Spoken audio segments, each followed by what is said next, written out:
ओम रामाय रामभद्राय रामचंद्राय वेदसे रघुनाथाय नाथाय सीतायाः पतये नमः।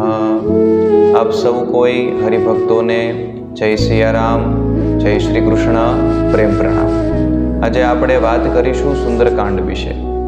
गोस्वामी श्री तुलसीदासजीए श्री रामचरितमानस नामनो एक ग्रंथ रचेलो। आम आ ग्रंथ अवधी भाषामां छे अने 500 वर्ष पूर्वे एमणे आ ग्रंथनी रचना करेली। आ ग्रंथनो परिचय प्राप्त करीए तो आ ग्रंथमां 7 कांड छे, चौपाईओ छे, दोहा छे। एमानुं पंचम कांड एटले के पंचम सोपान छे ए सुंदरकांड छे। सुंदरकांड विषे महापुरुषोना श्री मुखेथी सांभळवामां आव्युं छे के सुंदरे किम न सुंदरम, एटले के सुंदरकांडमां शुं सुंदर नथी।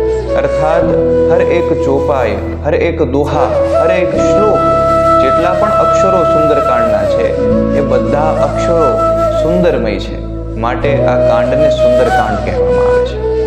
सुंदरकांडमां मुख्य बात करीए तो श्री हनुमानजी महाराजनी छे। संपूर्ण सुंदरकांड छे एमां रामदूत हनुमानजी महाराजे पोताना पराक्रमथी भगवान श्री रामचंद्रजीना जे कार्य करेला छे एमनुं वर्णन सुंदरकांडमां सविशेष जोवा मळे छे।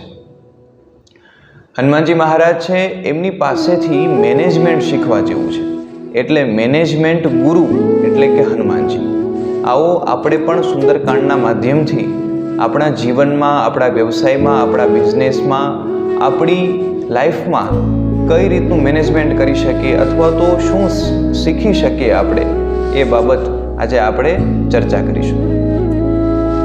हनुमानजी महाराज छे ए पोतानी शक्ति भूली गया छे तो त्यां सुंदरकांडमां वर्णन आवे छे के जामवंत के वचन सुनाए सुनी हनुमंत हृदय अति पाए। हनुमानजी महाराज छे आम तो एमनुं जीवन छे ए राम कार्य माटे थयेलुं छे, पण श्राप कारण ज्यारे समुद्रने पार करवानो हतो त्यारे जामवंतजी, नल, नील, युवराज अंगद अने बाकीना पण सेनापतिओ चिंतित थई गया, कारण के लंकामां मां सीताजी छे पण लंका सुधी जाय कोण। तो त्यारे जामवंतजीए कीधुं के आपणा सौ कोईमां एक महावीर छे, ए छे हनुमानजी।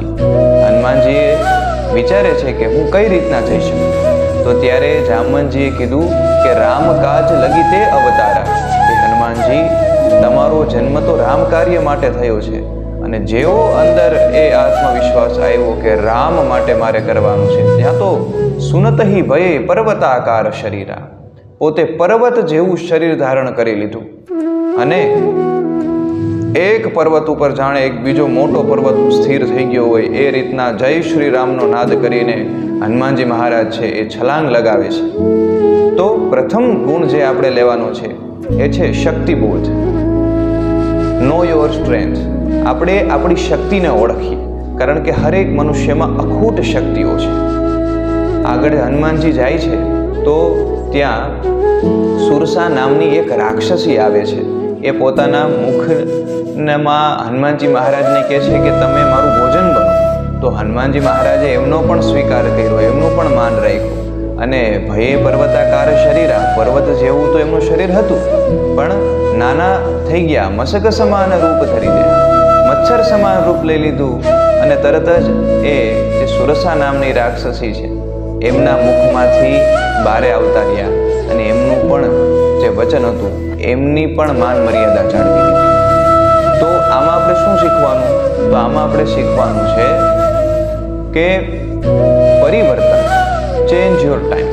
હનુમાનજી મહારાજ પર્વતાકાર હતા પણ તરત જ પોતાના શરીરને એકદમ નાનું કરી દીધું અને પરિવર્તનને સ્વીકારી લીધું। તો જીવનમાં પરિવર્તન ખૂબ આવશ્યક છે। જો પરિવર્તન ન આવે તો જીવન છે એમની યાત્રા થોડી કષ્ટદાયક નીવડી શકે છે। આગળ આપણે વાત કરીશું કે મૈનાક નામનો એક પર્વત છે।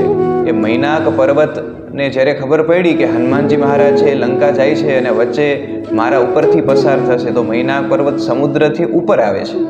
સમુદ્રથી જેવા ઉપર આવ્યા તો મૈનાક પર્વતે હનુમાનજીને કીધું કે તમે મારી શિલાઓમાં આરામ કરો, કારણ કે તમે થાકી ગયા હશો। તો મૈનાક પર્વતે હનુમાનજી મહારાજે કીધું કે રામ કાજ કિએ બિના મોહે કહા વિશ્રામ, કે રામ કાર્ય કર્યા વિના મારે ક્યાંથી વિશ્રામ.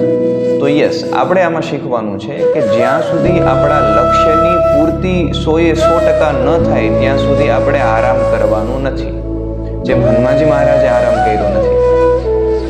આગળ હનુમાનજી મહારાજ છે એ લંકામાં પહોંચે છે તો લંકાના મુખ્ય દ્વાર પાસે ત્યાંની એક રક્ષિકા અથવા તો રાક્ષસી, એમનું નામ છે લંકિની. આ લંકિની છે એ રક્ષા કરતા હોય છે અને હનુમાનજી મહારાજના અવરોધ બને છે ત્યારે હનુમાનજી મહારાજે એક મુષ્ટિકાનો પ્રહાર કર્યો અને જે લંકિની છે એમને બ્રહ્માજીનું એ વચન સ્મરી ગયું. બ્રહ્માજીએ કીધું હતું કે જ્યારે કોઈ વાનર આવશે અને આવી રીતના મુષ્ટિકાનો પ્રહાર કરશે, નક્કી તે દિવસથી લંકાનો વિનાશ છે એ તમારે સુનિશ્ચિત જાણી લેવું. તો લંકિનીને આ ત્યારે જ્ઞાત થાય છે.